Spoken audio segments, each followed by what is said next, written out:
iPhone 6 Plus. Boy, we came in and my dad called it. He looked over at Santa Bob, right?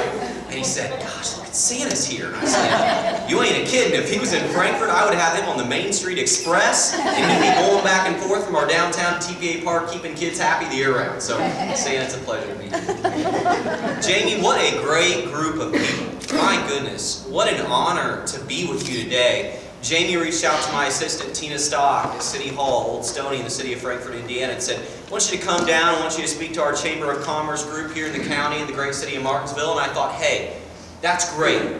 My fiance, whom we got engaged this past April, graduated from Indiana University.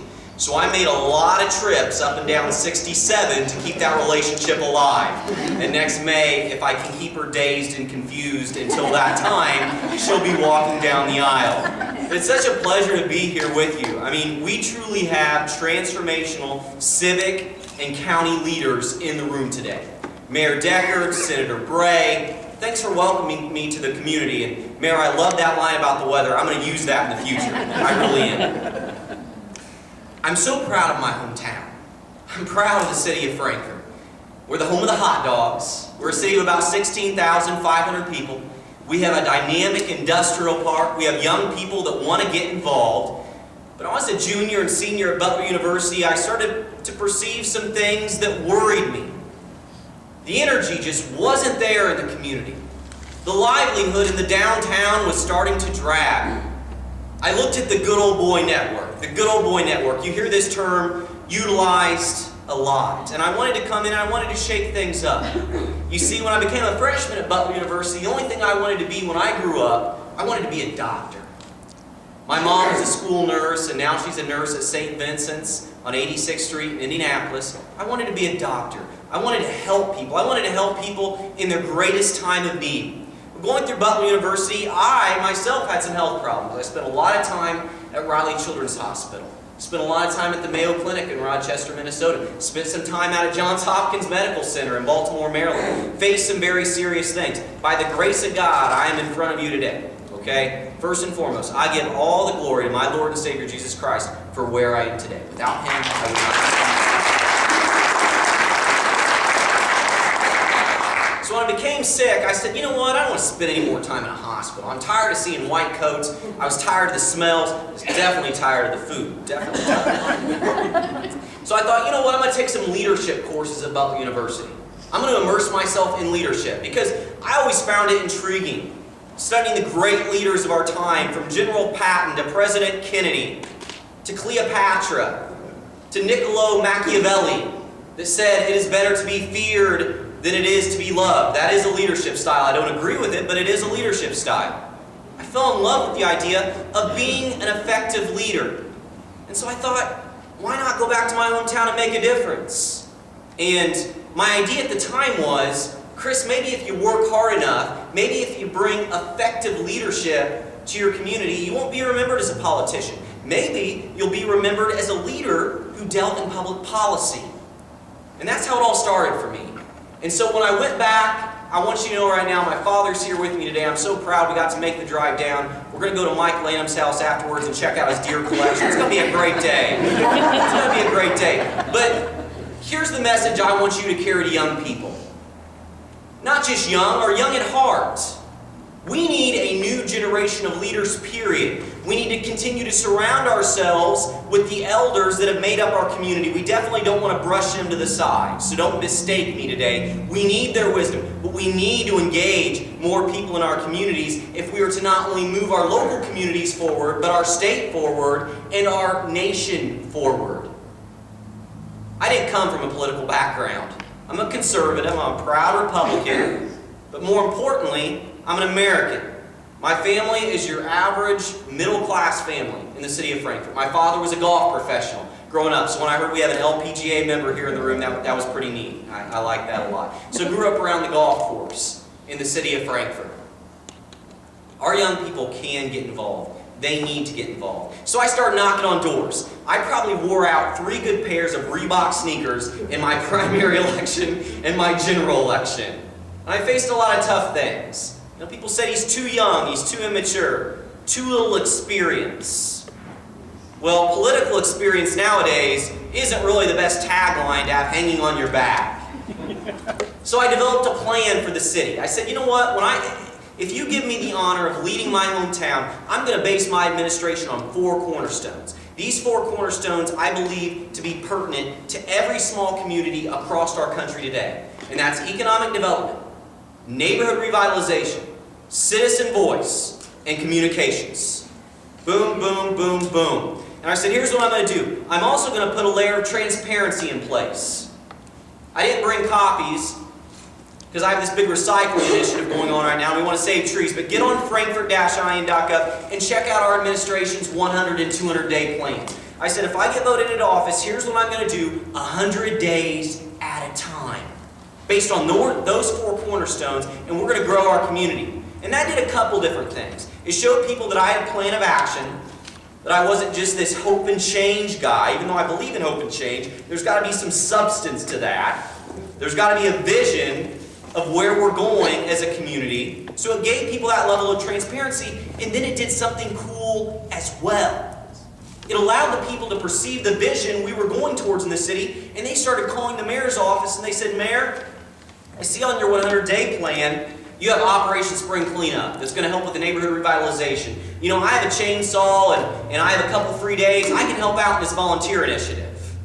They started plugging themselves in. When I engaged the community and I was open, I was transparent, and I physically showed the plans of where we were going to go and how we were going to get there, we created a volunteer army of 16,400 people in the city of Frankfort that's now getting up, believing in their community every single day, and working hard towards one common vision.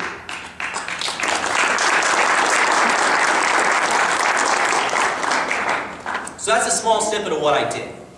And you know, it's not all lollipops and candy canes in Frankfort. We have a lot of obstacles to overcome. We've made some great jobs announcements in the past 5 months. We're growing that industrial base. We need to get our young people involved. Talk to them about the story that I had in my life. If I can be an inspiration to somebody, that's great, because they can go out and they can do it. That's just one portion of what I wanted to talk to you about today. Now, we have a lot of community leaders in the room, so yes, it's important that we get the younger generation involved. It can be done. If I can do it, anybody can do it. But what if I told you what we're talking about today is much more important than what's just happening in Martinsville, what's just happening in Frankfort, what's just happening in Indiana.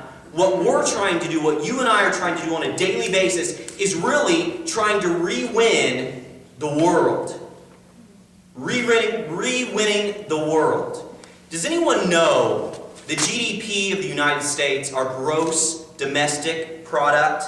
The GDP is the sum of all production and spending in one country in 1 year. Does anyone have a guess what our GDP is? Anybody? Dad, you have an idea?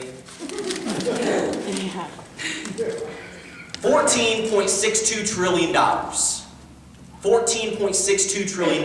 We top the globe in terms of our GDP. The GDP is a really good metric to use in terms of how many goods are being produced, how many jobs we have here in our country. Number 2, right behind us, is China with $5.745 trillion. Japan, $5.391 trillion. Germany, $3.306 trillion. Now there's a gap there. We're in the lead, but that is shrinking very quickly. And the point that I want to get across to you today, I believe in terms of re-winning the globe, energizing young people to get involved, it all happens locally. Really, the key is local communities. 200,000 years ago, around the sector of Ethiopia, people were traveling from community to community to look for hunting grounds, to look for new pathways, to new adventures in their life, places where they could raise a family. Today, that challenge is somewhat similar. In order to energize our young people to get involved, we have to have young people to get involved. So I really believe the challenge before communities today is strategically investing in our communities to attract that next young generation of leaders. Explorers that will migrate to our cities, that will maximize our innovation and our entrepreneurial talents and skills. So here's my challenge to you today. Mayors and leaders of every city, town, and village on earth must realize that every decision that you and I make, if we are to engage our young people and we are to attract more young people into communities like Martinsville and Frankfort, should consider the impact of that decision first and foremost on good jobs. Every decision we make, whether it be putting in a bike trail, whether it be passing a complete streets ordinance, whether it be a great quality of life project that the Redevelopment Commission is working on, even if it's a volunteer initiative that you as a local business owner is championing in the community. Do that with the long-term goal of creating a dynamic atmosphere in Martinsville, Indiana that will create good jobs and that will attract young entrepreneurs that will re-energize our economy and carry our local communities forward in the future. So the goal, getting talented explorers of the new millennium to choose your city. And when you do this, when we get this right, as a state and as local communities, we will truly find the holy grail of global leadership. I firmly believe that. That's where we're at today. That's the goal that we should be trying to work on if we really want to try to get at this root of attracting young people and getting them engaged. Every decision we make should be based around obtaining and creating new jobs and good jobs in our community. So the future, my final challenge is to you. The place to change everything is the local city. Re-winning the world can only happen one city at a time.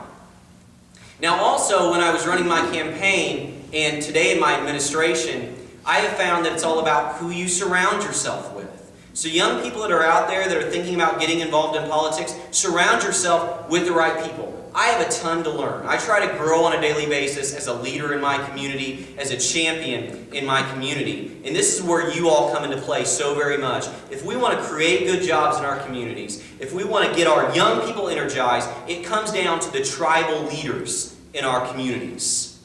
Now, as a mayor, I'm not technically considered a tribal leader. Tribal leaders are those families in the community that have been here for decades. You know them. I know them. Most of the times, they're wealthy families. They head our community foundations. They head our NPOs. They're the movers. They're the shakers. They're not always the elected officials. Yes, a former beloved mayor can most definitely be a tribal leader or a former beloved senator, but if you want to create more green space in your community, if you want to create more jobs in your community, if you want to get young people engaged in your community, you've got to access those tribal leaders, and you've got to start with them because that's how we get things done in small town America. Young people, surround yourself with those tribal leaders. Look up to them. Gain wisdom from them, and you're going to go very, very far in your life. So as small communities, we must declare an all-out war. And I don't take that lightly by saying that, but we must declare an all-out war on community disengagement, on job loss, on workplace energy. Get this, I read a stat yesterday. Only 28% of Americans in the workplace come ready to win every day in your organization. That's across the nation. 28% of employees. And I can believe that to a certain extent. I talk to a lot of people that just really aren't too excited about the job they go to every day. Really don't have that full buy-in. Would rather be other places doing other things. If we as local leaders, with our youth and our current employee bases, figure out how to change that and engage our employees and get them excited about the organization, the community they're in, wow, that's going to make a difference in our future. It really will.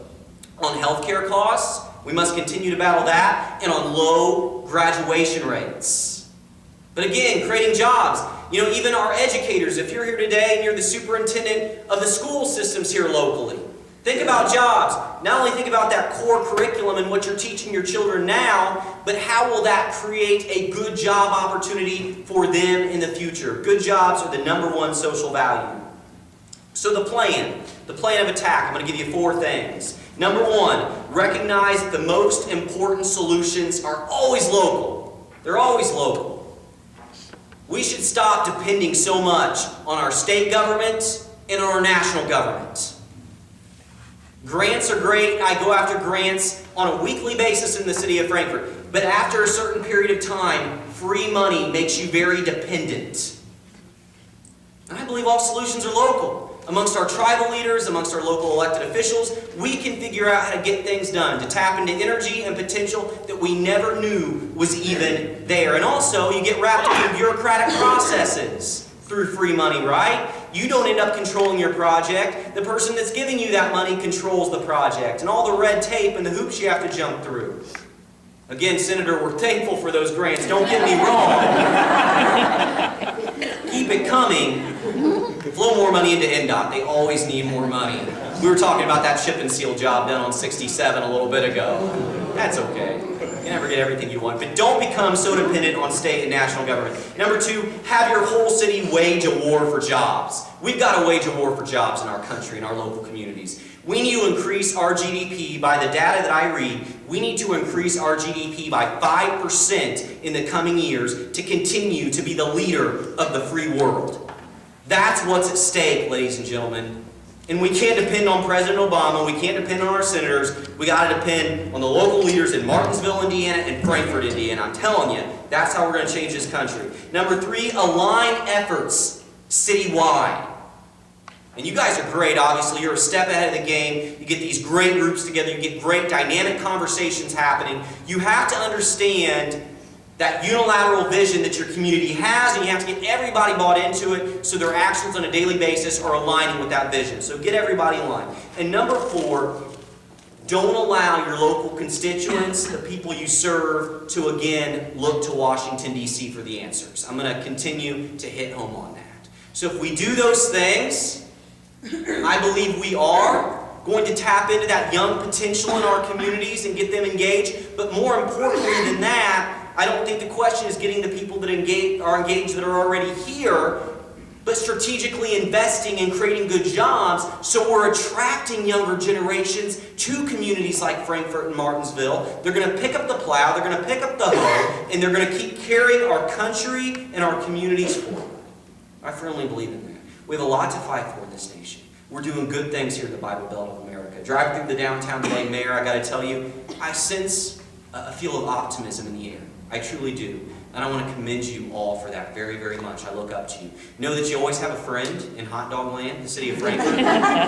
Please stop by and see me anytime. Old Stony, 301 East Clinton Street. I'd love to give you all a tour. And again, we want to partner with you in whatever way possible to help our state, but more importantly, help the young people that we serve.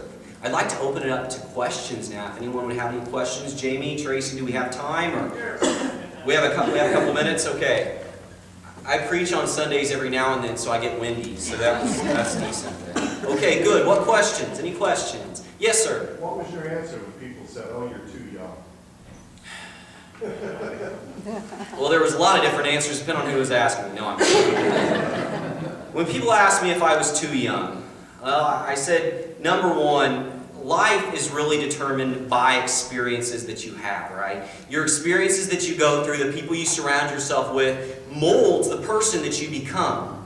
My short life, I've been through a lot. My health struggles taught me a lot of resiliency.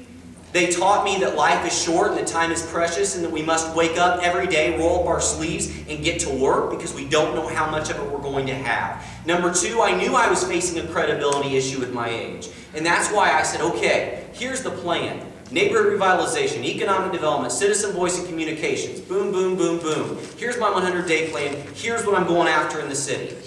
None of my other opponents came to the table with a plan, so I had some credibility there. And number three, I really focused on talking about the kind of people I was going to surround myself with, those tribal leaders. My two Border Works members are patriarchs of our community, Tom Ransom and Ken Estes. They're two local business owners. They know the channels in our community, they know where we've been, and they have an idea of where we're going. So any of those executive decisions that I make on a daily basis with our budget, I would tell people, I might not know the answer, but I'm going to surround myself with wisdom and experience that's going to give me the answer. It's going to teach this young person a thing or two. So those are the things that I focused on when I was too young. And young people that are in the room, you can do the same thing I've done. It's just having a vision, having the work ethic, having a dream, and going after it. Winning's in our DNA as Americans. Winning is in our DNA. And people ask me a lot of times, they say, Chris, what's your biggest failure in the last 3 years? And it's not that I'm arrogant, but I say I really can't remember my last biggest failure because I think as leaders, entrepreneurially and in government, we have to remember our wins. We have to remember the things we do right And then we look back and we say, if we can do that, there's no telling of where we can go. And then you interject God into it, and we've literally scratched the surface of potential of what we can accomplish in our communities. Yes, ma'am.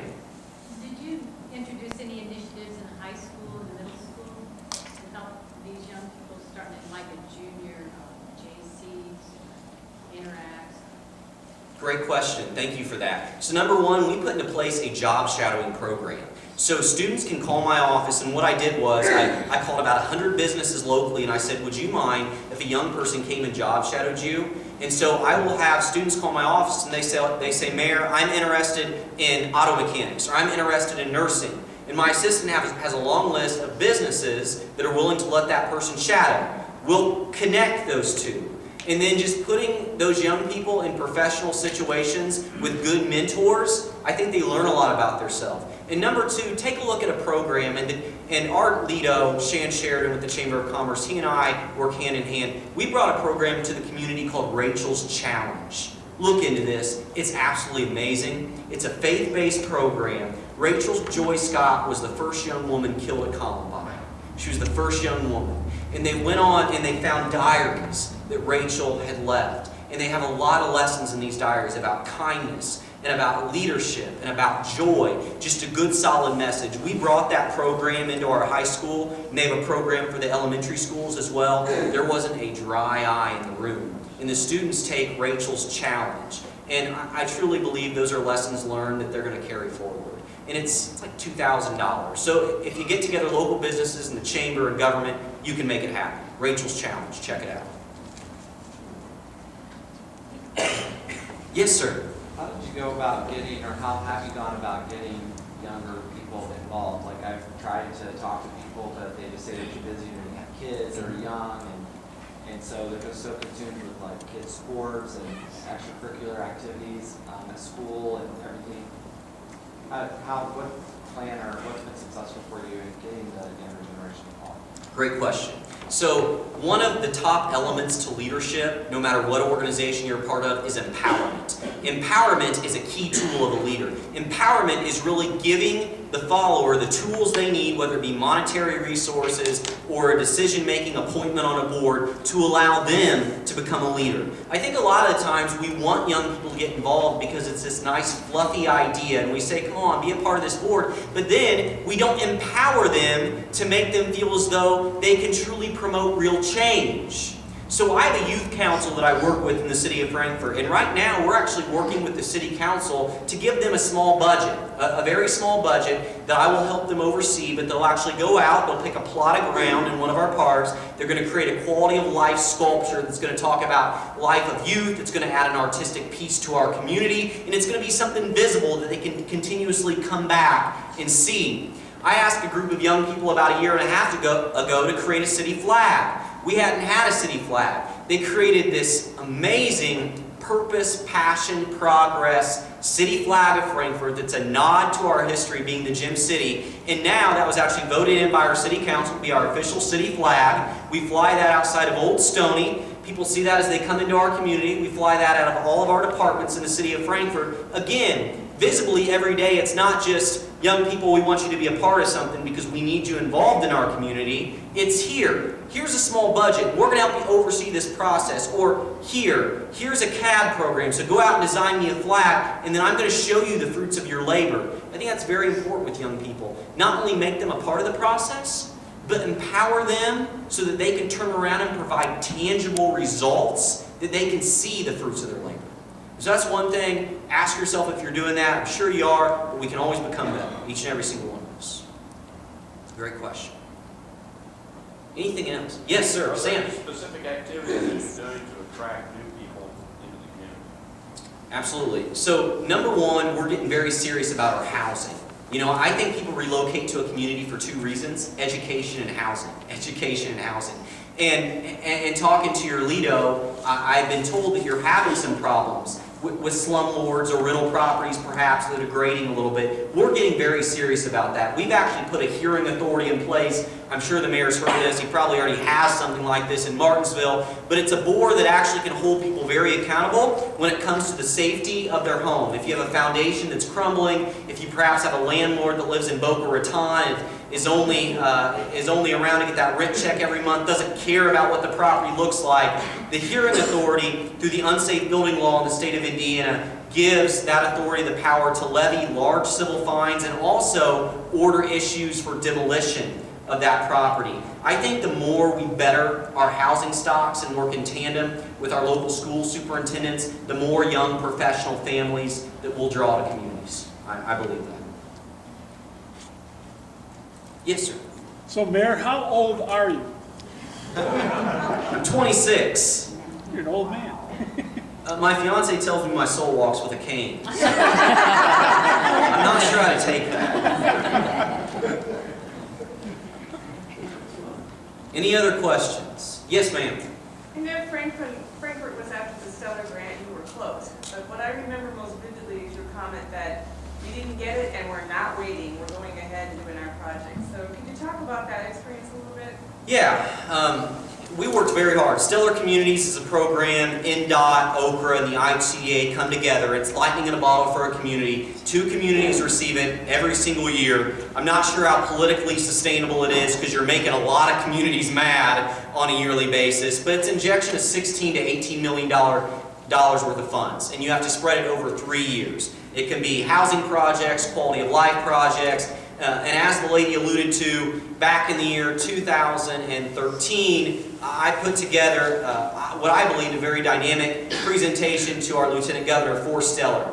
We placed in the top 6 communities, but then we fell short. As I've talked to other mayors that have went after Stellar and captured Stellar, there's been a lot of frustrating parts of the process. Perhaps some of the money that they were promised is not coming in. Other times you get into bureaucratic processes that slow things down. So what we said is listen, we put together this great plan for our Stellar Communities program. We were going to put a downtown canal walkway. We were going to bring in an Ivy Tech community college. We were going to build an affordable senior living center for the silver tsunami that's coming. Our baby boomers are getting to an age that they need an affordable, independent living situation. It's very important. You like that, the silver tsunami? Have you heard of that? It is. It's kind of neat. So, after we didn't obtain Stellar, it was deflating, but then I said, you know what, we have this plan, we're going to keep driving forward. So we're picking that apart project by project. We've applied through the IHCA for our affordable senior housing status and project there. We're revamping an old school in our building. We're working with the Frankfort Redevelopment Commission, strategically setting up tax allocation areas so we can build Adrian Marks Landing. We created public-private partnerships to build a $4.1 million Ivy Tech campus in the downtown. Again, all things are local. We generated $2.3 million worth of funds from the private sector to build the campus. If you want to do something in your community, you can make it happen. Again, it's tapping into those tribal leaders and providing the energy to see that project through. Fantastic questions. Anything else? Yes, sir. Will Butler make it back to the NCAA? I went from being a Frankfort hot dog to a Butler bulldog. I was telling somebody in line, I don't know what breed that makes me, but it's a weird breed. Yes, absolutely. According to an IU guy, Dan Dockage, we're making it back to the tournament. Never count the Bulldogs out. Never count the underdog out. I think we're going to have a stellar year. I really do. That's my favorite. We got to end on that. Thank you so much for having me.